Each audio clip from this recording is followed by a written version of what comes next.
Okay. So let's go shopping. First, we're going to go over here shopping with Tamra and Heather and Jen. Now, Heather wants to get to know Jen a little bit better. So she starts asking her about her man, Ryan, and she's opening up a little bit. And she's like, oh, well, how long have you known him? What's the story? Then we get to the topic of, do you think that he's capable of cheating? She's like, listen, yes, he's been very honest about this with me. He's never not cheated in a relationship.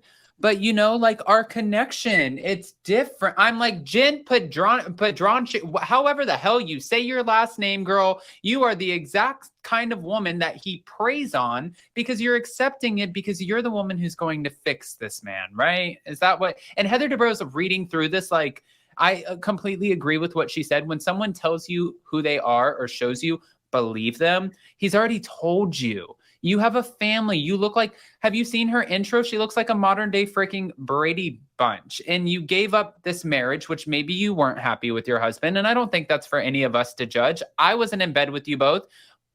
But if you're trying to sell us on Ryan, and Ryan is like this guy who he just kind of hit a little bit different and he got you out of your relationship, but he's not a bad guy and it's not the end of the world. And then you sell him to us as a cheating asshole, narcissistic douchebag right around the same time that Scandival is dying down. Girl, not the time. Yeah, no, this is a major red flag. Red flags are waving all around. I mean, this franchise has probably the worst reputation for relationships. I mean, they all end in disaster. And if this woman is coming on the show already with a major issue, you know, like with this new man, I don't know. I don't see this panning out well with her new man. And it's kind of funny how we replaced Jen and Ryan with a new Jen and Ryan. You know, they're kind of like Jen and Ryan 2.0. But I don't know. It's tough, though. I am very, very intrigued to find out more about this relationship because obviously there are details that we don't know about and things that need to be cleared up. Because as Tamra said last week, tell the truth. Just tell the truth. You're not telling the truth. So, well, I was going to ask you, did you see the never before seen scenes last night or no? I don't think so. What did we find out? Emily, like you remember the cringe Emily scene where at Cut Fitness, when they were closing it down, she was sort of asking Jen questions.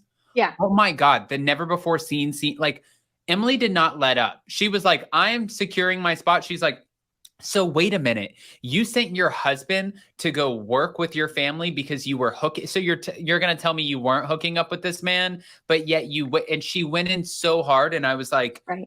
Emily, this is kind of this is aggressive for you just met this one. If I were this woman, I would probably give you a big fat F off because I don't know you. You know, I wouldn't like feel like I owe you anything.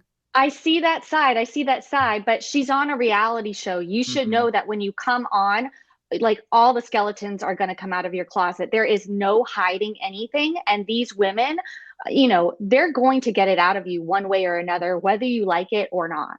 But I feel like she needs to have a little bit more confidence behind the story with it. But you can tell it's almost like there's like an internal lack of confidence in the relationship because even when she tries to explain it, she looks around and she loses eye contact a little bit. And it's almost as if like she probably wonders, please, Ryan, do not make me look silly and eat my words. Like after that, like because she hasn't been in this position where now she has to watch this back 6, 8, 9 months later, you know, this is new for her. So I think that this is just a weird, awkward, uncomfortable position to navigate. But even Heather Dubrow, her eyebrows went, excuse me?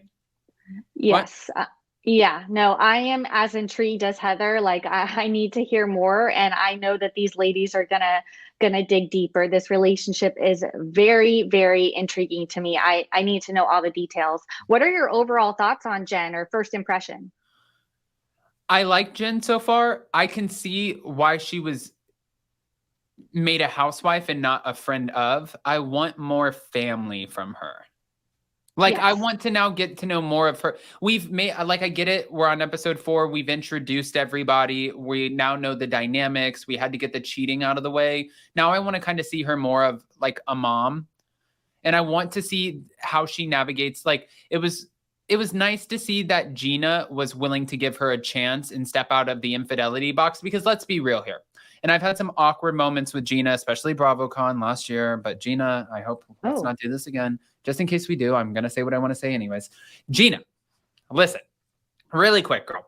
We know that producers came to you and they were like, listen, you got to spice it up. You got to bring it.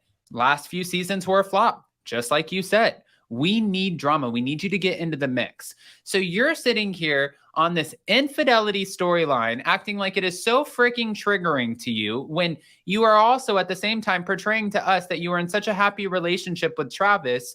Even if this were to be a little triggering to you, it's not going to be like, we got to talk. I mean, it's not this magnified. You know what I mean? Like, I've been cheated on, and I can be around somebody who explains to me why they cheated on their, I'm just like, yeah, I get what you're saying. I still kind of think you're an asshole, but cheers, you know? Adam, I couldn't have said it better myself. I mean, this is obviously like Gina's Hail Mary. Yeah. They gave her an ultimatum.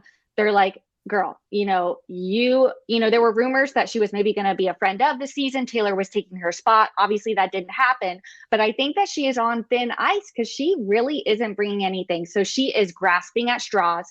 She is trying to make this Jen thing happen, but it's not going to happen. It's a stretch. Like every one of those women have been in a tough relationship. Shannon, of all people, with David and the affair and all of the drama, like even she isn't triggered by this. So Gina, let's reel it in a little bit and just be a little bit more authentic, because this is not coming off authentic at all. I mean, had it have been a domestic dispute, I think that would have been a little bit more understanding, because I think that that's something you don't take away from somebody, of how they feel and how that triggers them.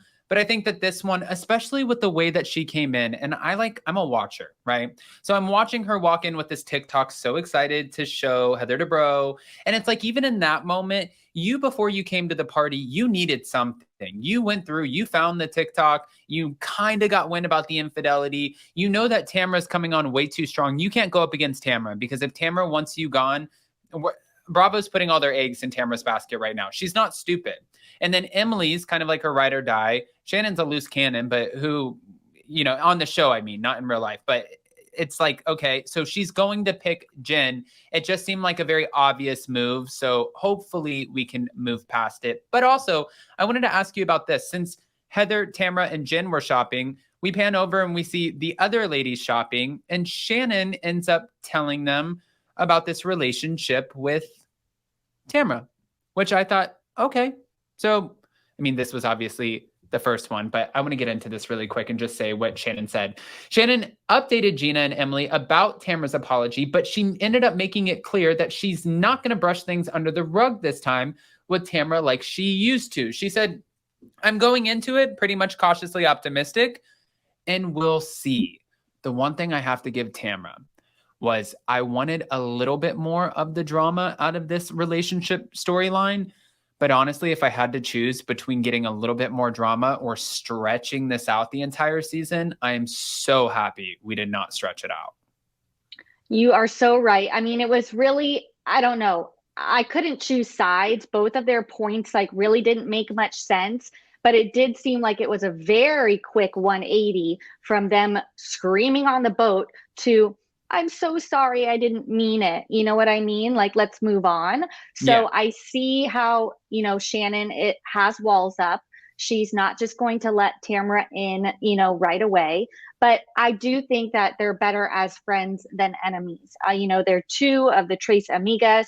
They have fun together.